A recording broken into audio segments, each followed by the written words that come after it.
One of the most obvious things, as far as I'm concerned, is that textbook will be replaced by what we call flexbooks.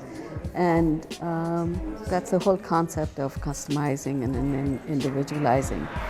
I probably think the brick and mortar, the actual construct of a classroom, the walls around the classroom. And what I'd like to say, or what it seems to be the movement, is moving towards students being able to create their own learning environments wherever they go. And we saw that a lot today in like some of the tutoring that was going on at 826, what they're doing there, which was amazing to me. But I think it would just be great to see students being able to put together their own learning path, deciding what matters to them, and with the help of teachers, but maybe not necessarily within the bounds of four walls. Okay, so I wish that by 2020, remedial programs like the one that I have created will be obsolete. Like, my hope is that my own teaching methods will be obsolete come 2020 because kids won't need to be remediated at age 16 anymore.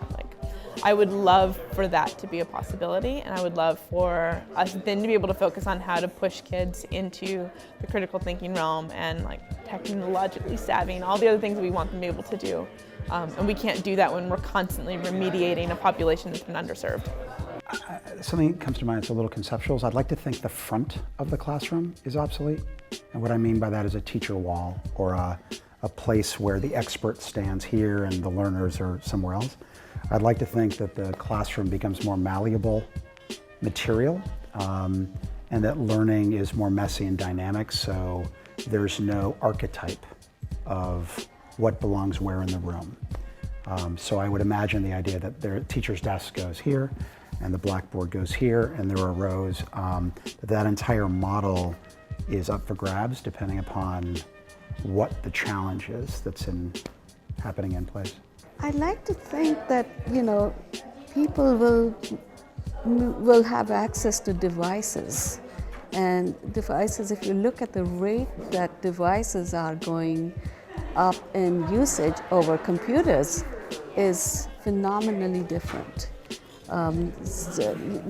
Netbooks and computers are pretty much going up at a very, very small rate of change, whereas devices are just phenomenally going up. I think teachers' unions will be obsolete, and professional guilds will become the norm for classroom practitioners.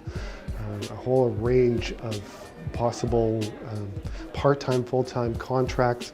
I think that role that the teachers' unions have played in helping ensure that teachers' conditions and salaries are both safe and worthwhile. Maybe that role has come to an end, and now teachers' guilds, professional associations may be able to take us to that next step of really creating excellence in student outcomes. Well, I've been on a really big kick with regards to the term teacher, at least. I think there's going to be facilitators and coaches in the classroom, and not teachers. I think there's so much content, again, and what we're looking at, there's so much content online and in open education resources that the actual term teacher, I think, will be phased out. I think we still have desktop computers. I think they already are obsolete, but hopefully they'll be gone. Hopefully, so much pressure on standardized testing or tests that don't reflect actual learning. That's what I'm hoping that will be obsolete. And maybe large class sizes will be obsolete, that people will finally get it, that you cannot teach 35 kindergartners. It's not going to work.